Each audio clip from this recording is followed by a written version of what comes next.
The X Zone Radio Show with Rob McConnell is largely an opinion talk show. All opinions, comments, or statements of fact expressed by Rob McConnell's guests are strictly their own and are not to be construed as those of the X Zone Radio Show or endorsed in any manner by Rob McConnell, REL-MAR McConnell Media Company, the X Zone Broadcast Network, its affiliated networks, stations, employees, or advertisers.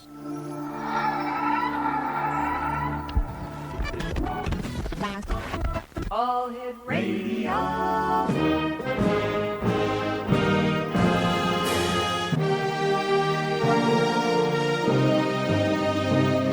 Welcome to the X Zone, a place where fact is fiction and fiction is reality. Now, here's your host, Rob McConnell.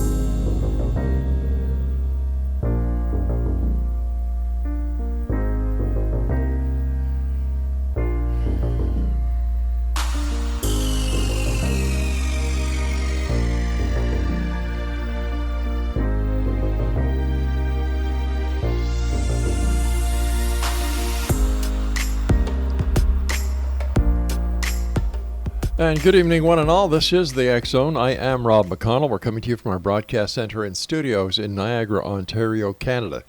If you'd like to send me an email, xzone@xzoneradiotv.com. On all social media sites, X Zone Radio TV.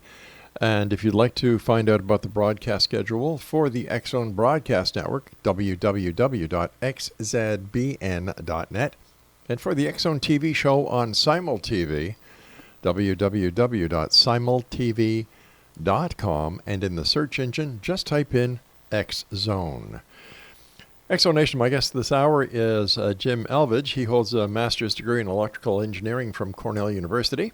He has applied his training in the high-tech world as a leader in technology and enterprise management, including many years in executive roles for various companies, entrepreneurial ventures, and leadership consulting.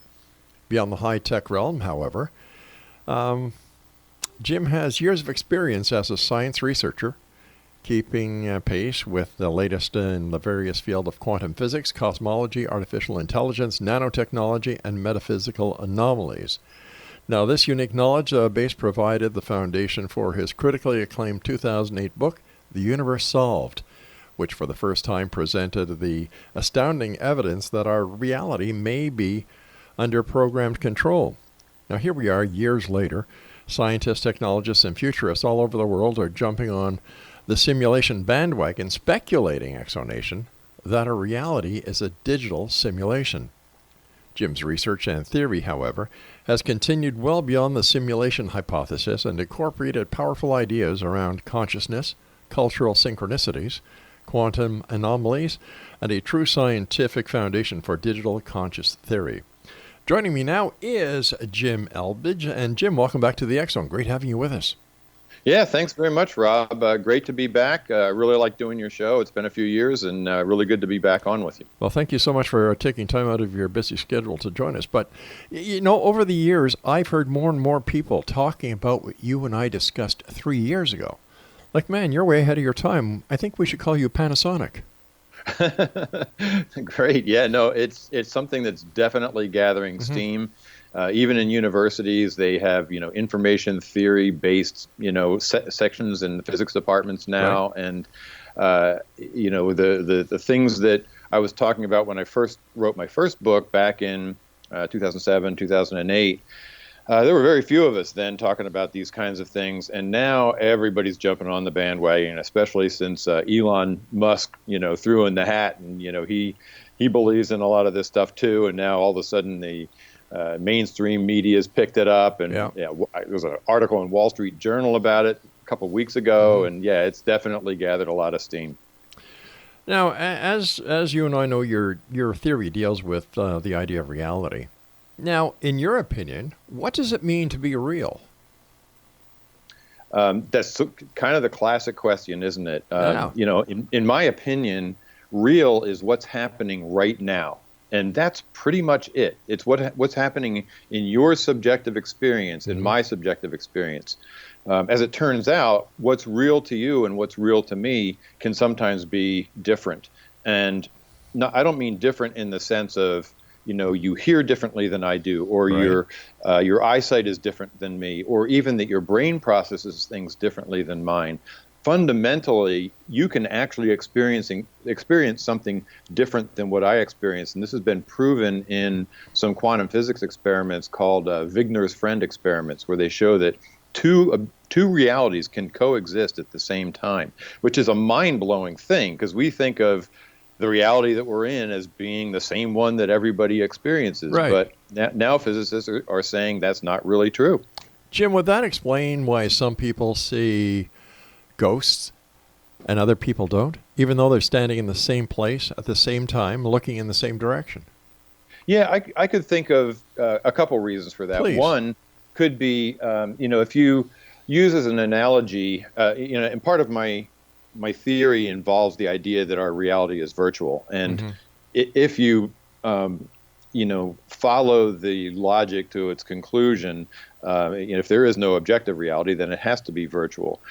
So being virtual means that that we are just experiencing a subjective thing. So let's take an example in a virtual reality that we're more familiar with, like a video game. We could have, say, your avatar in a video game and my avatar in a video game, and you could have sort of 56 spiritual points and I have 40, and anybody over 50 sees the ghost and anybody under 50 doesn't. You see what I mean? So there's that possibility, and that is a sort of a programmatic way for people to experience things slightly different. The quantum physics way might be that your observer effect, your ability to observe things and, quote, collapse the wave function and bring things into reality could be different from mine too. So it's a different way to look at it. But this model definitely allows for those kinds of things, for sure. So is reality real, or are we in a digitally controlled holographic existence? So I think the latter. Okay. And that is what's real. So again, if we talk about, what is real, we have the past, the present, and the future, right? Yeah. The past, we don't really know for sure. It's very possible that this whole reality could have been booted up a week ago. I mean, that's, probably not accurate, but there's no way to really tell for sure. So you can't say with 100% certainty that something happened a while ago, other than, aside from the fact that history is written by the victors and, you can't believe everything you read and those kinds of things. Even aside from that, there's just no way to 100% be sure of something that happened in the past. And we certainly know we can't predict the future. So, and we can predict it a little bit, but we can never be 100% sure of that either. So the only thing we can know for certain is what we're experiencing at this moment. And that's what I would call, the thing that's real. But if you, and this is where my book, I think, differs from a lot of the other theories out there. I've taken what I feel is a scientific approach to it, and using some logic to say, we have a bunch of anomalies out there, strange things, nature versus nurture, the finely tuned universe, the effects that people have when they meditate. I'm just throwing a couple things out there, UFO experiences, whatever. These things don't have conventional explanations, but the only thing that has a conventional explanation for all of them is exactly what you described, a digital holographic virtual reality based experience. And it's not that it's necessarily weird or scary or pristine or anything like that. It's just that's the nature of reality, and we're rolling along with it. So if that's the nature of reality and reality isn't real, why do we exist? Well, we do exist. And, we think about things like how you perceive things. Mm-hmm. When you look at something, you don't really know it's there, because all that you're doing, even in the material world, in the material paradigm of science, the materialistic paradigm, you're interpreting waveforms of light that are going through your visual cortex in your brain, and your brain is processing, and it's creating a model that says, oh, there's a car, or there's a blue car, or whatever. And that's definitely separate from what could actually be there. So even in the material world, we're not, really connected to what there is. So this idea isn't, outlandish in any way. So to think that we are somehow separated from that is not that hard of a stretch. So I do think we exist. I think that what we are is a subset of a kind of a big sea of consciousness. You are an individuated subset of that sea of consciousness, thinking of it as like a mini cloud inside of a bigger cloud of consciousness, and I'm another one. And we are interacting with each other through a medium that we call life, we call physical reality, and that's the construct that we're talking about here that seems to be virtual. All right, Jim, stand by. You and I have to take our first break for this hour. Exonation, our guest this hour is Jim ELVIDGE. His website is theuniversesolved.com. That's theuniversesolved.com. And Jim and I will be back in this holographic world on the other side of this commercial break as we continue here in the X Zone from our broadcast center and studios in Niagara, Ontario, Canada. Don't go away.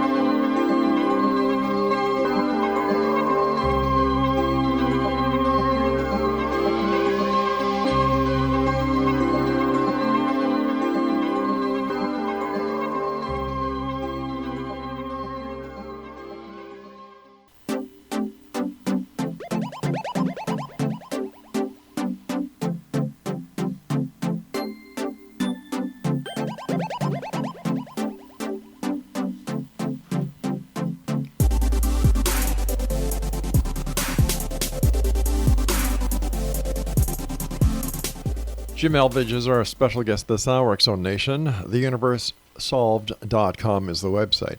So, Jim, am I correct in saying that what we are in this existence is nothing more than a multi-level video game, our brain being the CPU, our eyes accepting the data?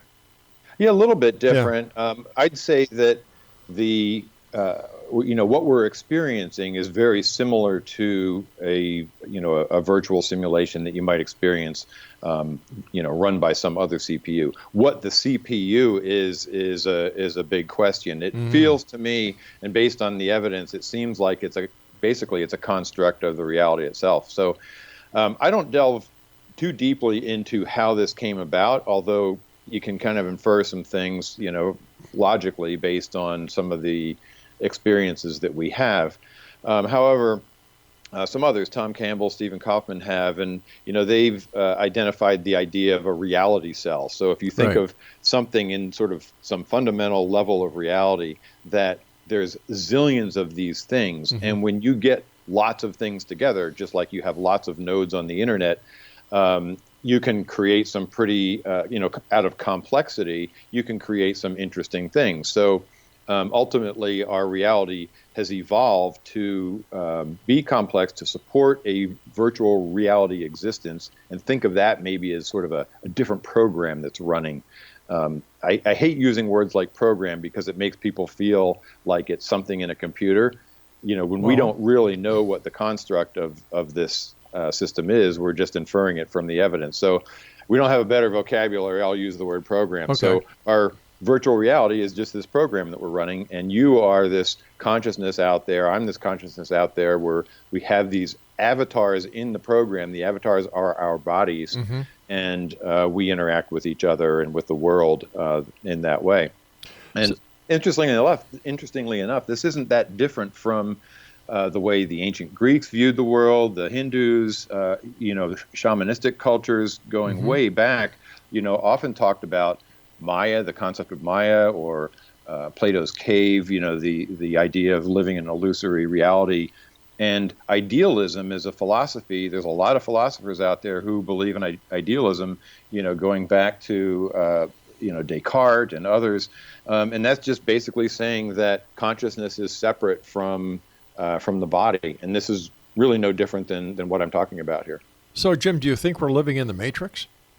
It's kind of like that. Now, the Matrix is often invoked, and I hesitate to use that too much because then a lot of people will think, oh, well, this guy's been watching too many Matrix movies, But the thing about the Matrix was there was a malevolent intent behind it. There was a creator. It was the AI that created this thing for humans to be, just sort of dumb, sitting in pods, experiencing this thing to keep them busy. I think it's, that's a very simplistic way to look at it. Another way is Nick Bostrom's view when he wrote his paper called The Simulation Argument, which kind of kicked a lot of this stuff off back in the early 2000s. His view is that we get to this point somewhere in the future because we create virtual realities, and then, we develop our technology so much that we can create ones that we can't tell are different from a real reality, and we're probably living in one of those. So in that case, the creator of our reality is us in the future, and that's the idea that Elon Musk tends to believe in. But I think that both of those models, the Matrix model and the Nick Bostrom post-humanism model, what he calls it, they don't explain certain things. They don't explain near-death experiences, where there's a lot of commonality between how people have near-death experiences. They don't explain precognition. They don't explain spiritual experiences. And they don't explain a very interesting quantum physics experiment called the delayed choice quantum eraser experiment. Those theories don't have any kind of grounds for these anomalies, but my theory does, because it's a more encompassing theory.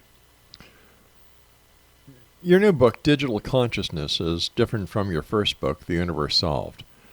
How does it differ? In quite a few ways. Simplistically, The Universe Solved kind of looked at 4 distinct categories of evidence that the reality is virtual and programmatic. And the new book talks about dozens of categories. So over the last decade, I've just seen, through scientific experiments, through things like the Mandela effect and others, many categories of evidence that really imply that our reality is digital, deep down, information-based, and that it's virtual, and that consciousness is fundamental. So that's one thing. There's just a lot more evidence in the book. Well, let's just a second. Just like to touch on the Mandela effect. I've seen some of the examples that people use in the Mandela effect to prove it to be real. For example, the Bernstein instead of Bernstein. The Mandela himself being dead when he was alive. Could this just not be people not fully remembering the events? For example, we did a complete search on the Bernstein bears instead of Bernstein bears, and there's plenty of evidence that it really was Bernstein and not Bernstein. And yet people who believe in the Mandela effect will say, oh, no, it's all been altered. How do we explain that? Yeah, no, it's a really great point, because I think it's definitely not a black and white thing. Yeah. And I think there are a lot of things like probably the Mandela story itself as one where people have false memories. Why might they have false memories? It could be because there was a news report or there was a rumor that went around. Right.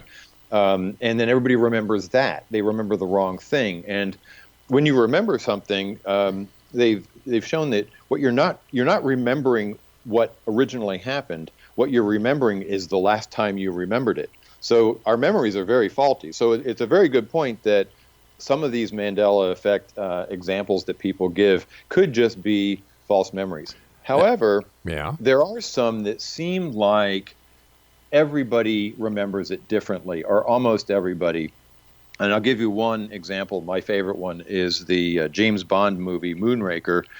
If you remember, there was a henchman, big guy named Jaws in that movie. And he had a mouthful of metal, and he would kill his victims by biting them. Right. And in the movie, he runs into this short, blonde, ponytailed woman with glasses on, and she looks up at him, and he looks at her, and he opens his mouth, and she sees the big mouth of metal, and she opens her mouth, and she has braces, and the two of them smile, and then they fall in love instantly. Right. Well, now Dolly doesn't have braces, and all the artifacts of that have been, if you believe in the Mandela effect, all those artifacts have been replaced. Old VHS tapes, DVDs, information, pictures on the internet, all that kind of stuff has been replaced. Now, in a digital world, it's not hard to do that. No, if I have a program that, a fantasy program that has a lot of pine trees in it, I could make an update to that program, replace every pine tree with a palm tree, and all the people who are playing the program would say, boy, that's strange. Don't you remember yesterday it was pine trees? But they wouldn't be baffled by that because they would just assume that somebody made an update, a patch to the program. But patching our reality is something that's pretty mind-blowing, so we tend to not think that that's even possible. However, in this model, it is very possible. So yeah, that one about Jaws really kind of stands out for me. And in fact, there's a kind of a piece of evidence there that does lend support to the idea that the artifacts were changed, and that's the whole nature of the scene itself. The scene doesn't make sense in the movie anymore. It's not funny. It's not. But Jim, as I know, being in the broadcast industry, that there are several takes that are of one scene. So, for example, the latest one that I heard about that had me laughing was Home Alone, where a little guy is going through a hotel in New York City, and he asked Donald Trump for something. Now, a lot of people who watched the movie this year said, well, no, it's been changed. That's a perfect example of the Mandela effect. Donald Trump is no longer in that movie. Mm-hmm. It was simply netted because of timing for the new commercial sequences. Right. So how much credit do we give to the Mandela effect? Well, let's take the Jaws example, or in the Home Alone example, we can go to the producer or the director and say, hey, was there a scene with Donald Trump in the movie? And he'll say, yes, there was. Right. And so that proves that it wasn't the Mandela effect. But you can't find that in the James Bond movie. You can't find anybody who will say, oh, yeah, we filmed that with with Dolly, with braces, and then we edit it later on. But could this not be another example like the Bernstein? Like, it wasn't Bernstein Bears. We know for a fact, going back in time, that it was Bernstein or Stain. And psychologists have said that what happens here is people, stain, it's a common error. Could this be part of the Mandela effect? A memory lapse?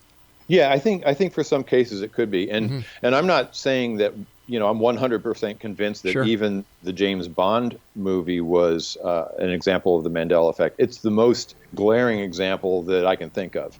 Berenstain is another one. Right. So to say that we can go back and look and find evidence, the original writers of that and their family tree. Yeah. That doesn't really constitute evidence that was the case in the past, because that could all be artifacts that were replaced, just like we talked about replacing trees in a virtual reality. All right, stand by, Jim. I've got to take my news break at the bottom of the hour. Exonation, Jim ELVIDGE is our special guest, and the website is www.theuniversesolved.com, and we'll both be back on the other side of this break. Don't go away.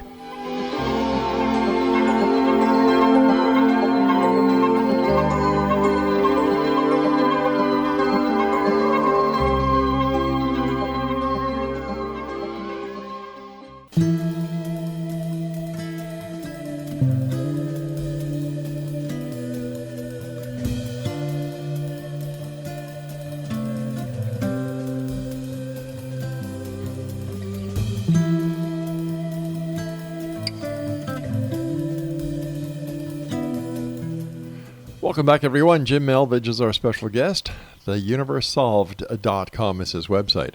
Jim, when it comes to the digital aspect of this reality or the matrix, however we want to describe it, or as you describe it in your new book entitled Digital Consciousness, where does God fit into this picture? Yeah, God, again, it's one of those words that conjures up images. Mm-hmm. So if you have a Christian background, you tend to think of a guy with a, white beard up in the clouds. But God here in the sense that actually kind of matches a lot of spiritual history and spiritual experiences is more like all that there is. It's more like we are all part of it, part of the Universal the greater consciousness. reality. Universal consciousness. Yeah, exactly, and it's another word that's used often. I think it's a really good word because if and what my proposition is that reality is based on consciousness. Consciousness comes out of the complexity of information deep down, and if we look at what matter is, as you drill down into what matter is, you end up with information. So there doesn't seem to be anything in our reality other than information, and so complexity of information generates consciousness. If all that there is nothing but information in a very complex way, consciousness is a natural part of that. And I think what a good hypothesis is that this greater consciousness, which is God, said, hey, you know what? I would like to evolve, the complexity of myself. Again, I'm just not speaking English, of course, but that's the fundamental rule that he's following, or it is following, is increasing complexity, increasing level of consciousness. So how's the best way to do that? The best way to do that is to divide yourself up, or to divide itself up into small pieces and have each one of those evolve their consciousness. What's a good way for them to evolve their consciousness? Playing some sort of life game like this, where we learn lessons by interacting with people and interacting with things. And, we certainly get wiser as we get older. And I think that what we do is we carry on that wiseness, that increase in our level of consciousness from one life to another. Yes, I do tend to believe in reincarnation. There's a lot of evidence for that too. And I think that's part of the whole process here, is that we live out our life, we learn a bunch of things, we detach from this learning lab, this virtual reality learning lab, we design a new life, we reattach, we follow that life, we learn some more things, and we constantly evolve ourselves. As we do that, God constantly evolves itself as well. It seems, I'm listening to you explain this, and it's very cold, very analytical. Yeah, it is, and part of it could come from the fact that I have an engineering background and I talk about things that way. But, everything that we experience, so a flower, the smell of a flower, what is that? When you get right down to it, it signals, entering your consciousness and being interpreted by your consciousness. And, you may associate that with something, and that's beautiful. And so that, that emotion is, part of your consciousness. Yeah, but, but taking a flower and using that example, it's rather cold. Like, I'm saying here, well, what's the sense of going day to day if we're nothing but a digital game for somebody who's got nothing better to do with their time than to use us as their pawns? Because we are behind that. We still have free will. We still have, the desire to evolve ourselves and to learn to love and to learn, whatever lessons it is that we're trying to learn in this life. It's not that different from what people think of as a material world, except that it's not lights out when you die, and that deep down, the fact that it's based on information, or I shouldn't say the fact, but as evidence points to, based on information, as opposed to what? As opposed to, fields and atoms and things like that are continuous. How is that any less cold? When you get right down to it. But at the end of the day, the example you gave of the flowers, and we're here to learn this, that, or the other thing. Does it make a difference to the John Q. public if they see it that way, or if they want to continue seeing it the way that they've seen life for years? Sorry, go ahead. I'm trying to figure out what the importance of changing everything is at this point in our society's evolution. Well, I think there are a couple things here. One, searching for truth is, ultimately something that humanity always wants to do. Intelligence wants to find the truth. They want to find out what's the nature of things. That's why we have science. That's why we do experiments. So there's a purpose to digging deeper. But what's the implication of this is actually pretty powerful, because if you believe in the, materialism type of view of the earth, then of reality, then what you're doing is saying, I live in this environment, I have one life to live, and my job is to grab as much as I can and compete as much as I can and make the most out of it, because that's it. It's lights out when I die. But if you realize that you reincarnate and that your role is to learn, then you're going to be less materialistic, less competitive, more compassionate, more empathetic to other humans, and you're going to live your life differently. So I actually see, the implications of this theory are pretty significant. I don't know. I can see your point, but how are we going to get the members of society to understand this and rock their world? Good question. Well, what do they respect? They respect scientists. They respect... I don't know about that. Sometimes, some segment of the population probably. Some segment respects, celebrity, right, or politicians. So, we're starting to see a little bit of that. So there are a lot of scientists that believe this now, and they're conducting experiments that are, blowing the minds of the scientists and blowing the minds of the people who, respect their opinion. But they're not blowing the minds of the majority of the people. It's this very select few that are actually getting their minds blown by all these different experiments. And instead of spending money on all these experiments, why not take care of those who can actually use the help of the scientific community, the people who are hungry, the people who, need medical help? The needy people of the world seem to be neglected by science. Oh, I hear you. And I think there's kind of two sides to it. You probably can't say that we would have a balanced society if all we do is focus on one thing, and say there's no point to science at all. We wouldn't be living the way we live. We wouldn't be able to, develop food at the level that we do or whatever. And those things can benefit the needy. I think that it's policies of governments that tend to emphasize things like wars and very expensive campaigns that get a lot more money than even science does. So I'd look at the idea that if we're not in competition for resources, wars don't even make sense anymore, and that would free up an awful lot of money that we can use to help a lot of people. Wars have never made sense. Never. Right, but we keep doing it, don't we? Well, of course, to feed the industrial complex. Yeah, and so I'm not saying that this idea, this theory is all of a sudden going to change the world. Nothing ever works that way. I don't know if you've ever. There was a book, I forget the name of it, but it talked about using statistics to learn about how we've evolved over time. And if you look at like the murder rate in Europe back in the 1500s, it was hundreds of times what it is today. So we feel like, we don't evolve very fast. We're, no different than we were 30 years ago, but we actually are. We're more compassionate. We treat animals better.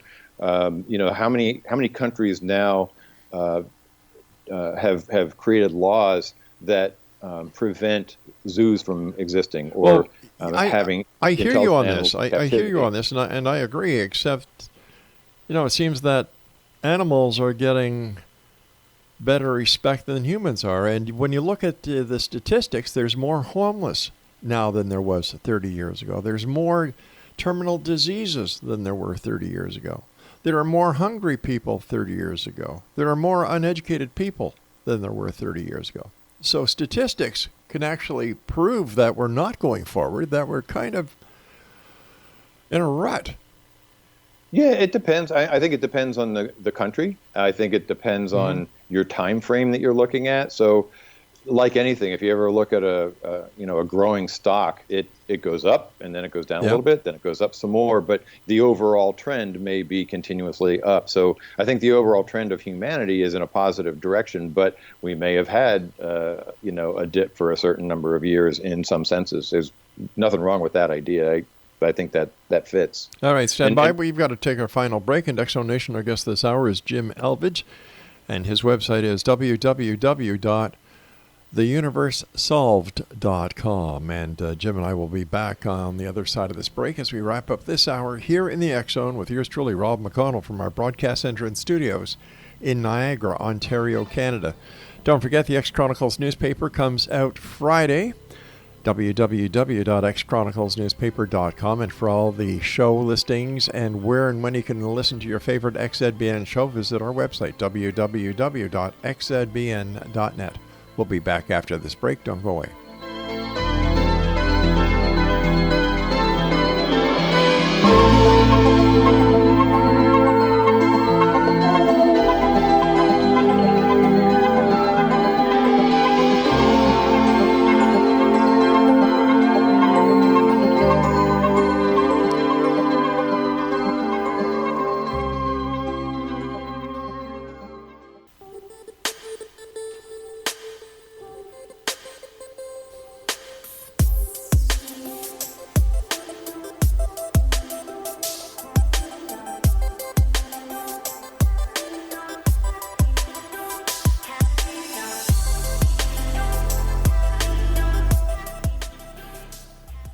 Jim ELVIDGE is our special guest this hour. X Zone Nation, www.theuniversesolved.com.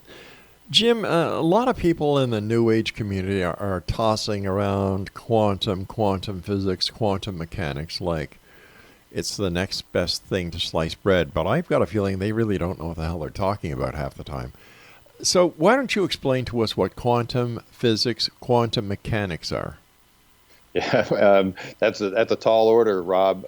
Come on, I've got faith in you. Yeah, I think it was it Feynman, or there was some famous scientist that basically said, if you think you understand quantum mechanics, you don't really understand it all. If you're not baffled by it, So everybody's baffled by it, even the most educated of scientists. But basically, the idea is that at the very small levels of reality, things work a little bit differently, or a lot differently than they would appear to work in our, sort of macroscopic view as we look at things. So, for example, the word quantum comes from the idea of quanta, or specific discrete levels of energy. They found, long ago that when atoms undergo a change, they emit light in various quanta. Never a continuous spectrum of light, always in chunks of quanta. So it kind of implied that things are more discrete than we normally would think of at that lower level. The interesting thing is, as they've done experiments, they've found that there are some strange anomalies in quantum mechanics that seem to defy an explanation, at least if you're thinking about things in a macroscopic view. For example, two particles that interact at the quantum level are forever what's called entangled. What that means is that neither particle, until they're actually measured in terms of their position or their spin or some property of it, neither particle really exists per se. They exist in sort of this probability space. But the minute you measure one, the properties of the other one snap into existence. So Einstein had some fun with that, and he said, okay, well, what if you take one of them, and put it a light year away? How could it snap into existence without violating, the speed of light? But the fact is, they've done studies now that show that this actually happens. What makes something snap into existence is the conscious observation of that thing. So, in an experiment, when a detector detects which direction a particle goes, for example, that's the time when it actually, locks into a real position. And so would its entangled particle that could be on a spacecraft or, under the ocean somewhere.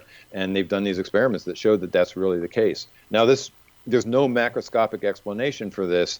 could these particles be communicating with each other? How would they know? But the digital consciousness theory explains it really well, and it's a deeper level than the holographic theory. The holographic idea is basically just saying there's something underneath here that's connecting things that are far apart. And the digital consciousness theory is really what that theory is.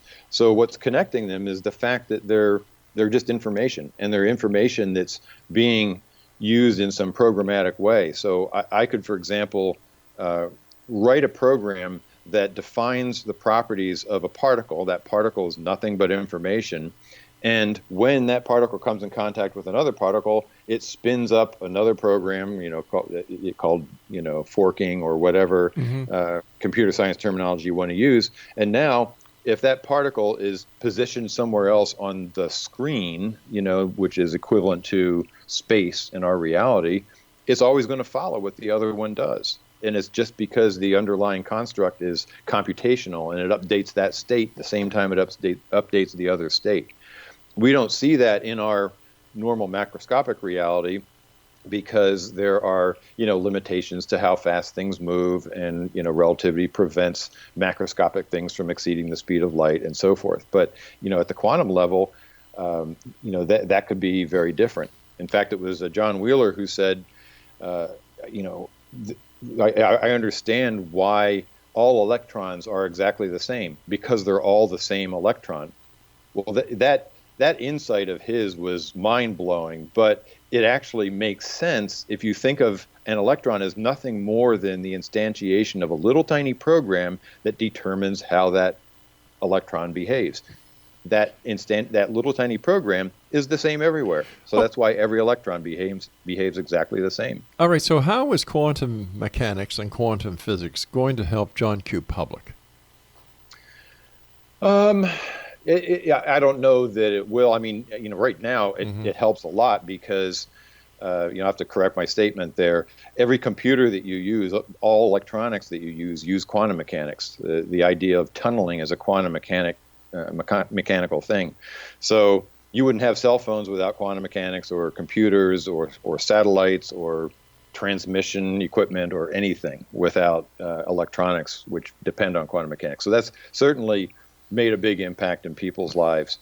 But what we're talking about today is more that these quantum mechanic anomalies have an explanation, and that explanation implies a information-based virtual reality, which also implies reincarnation, which implies an afterlife, which now is something that really does have an impact on people's worldview. Sure. Now you keep on saying implies.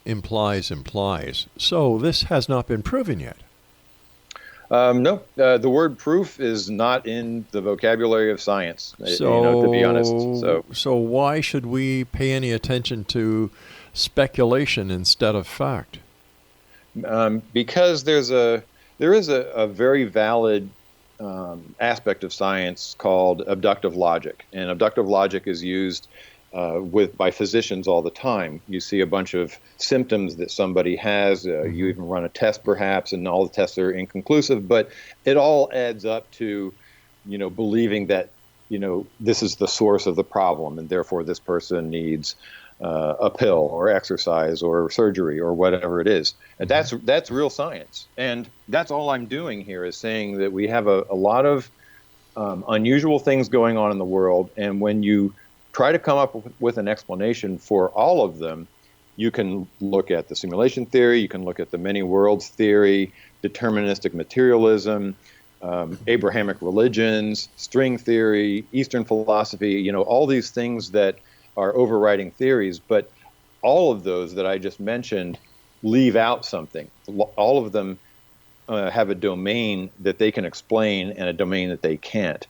Whereas what I'm talking about can really explain all of the anomalies, and therefore, as the best fit to the way the world works, it should be considered as a valid theory. But at the end of the day, we still have to pay our taxes, we still have to pay our mortgage, we still have to go grocery shopping, and we still need to put gas in the car, we still need to pay for our medical attention.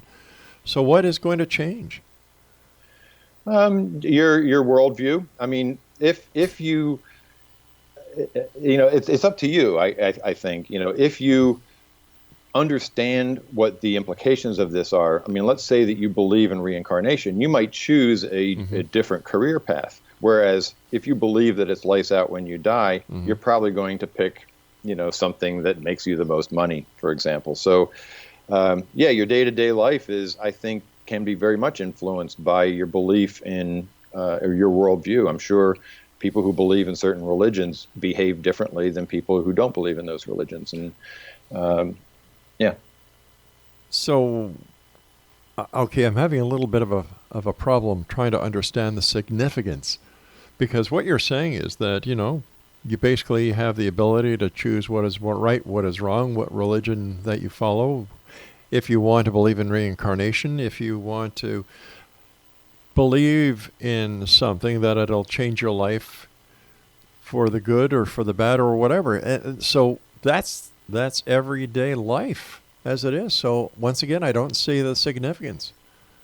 Okay. Yeah, I mean, I would suggest that you maybe read the book and consider what the implications are, having read it. I mean, I see the significance, and I've done my best to try to explain it, but I certainly can't convince everyone. But you're a scientist. You're an engineer.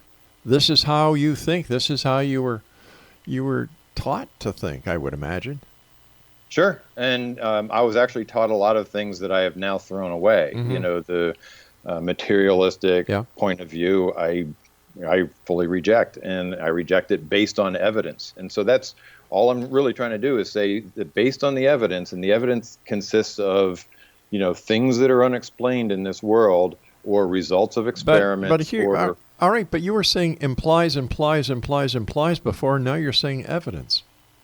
It's the same thing. No, it's not. No, it's not. No, it's not. I beg to differ. If you have evidence that somebody has committed a crime, all right, they can be charged. But when it comes to the implication of proof, you can't charge a person. You can't convict. There's no proof in science. Proof's the domain of mathematics. And I'm not saying that I can prove any of this. I don't think anybody can prove any of this. Nobody can prove the Big Bang Theory. They can't prove simulation theory. They can't prove anything. So one way or another, you could make the same argument about any philosophy about the world. Well, the one philosophy I have to make right now is that we've run out of time, my friend. Jim, I want to thank you so much for joining us. Great talking to you. And Exonation, if you'd like more information about our guest this hour, Jim ELVIDGE, visit his website, www.theuniversesolved.com. And I'll be back on the other side of this commercial break with the news as we continue here in the X Zone from our broadcast center and studios in Niagara, Ontario, Canada. Don't go away.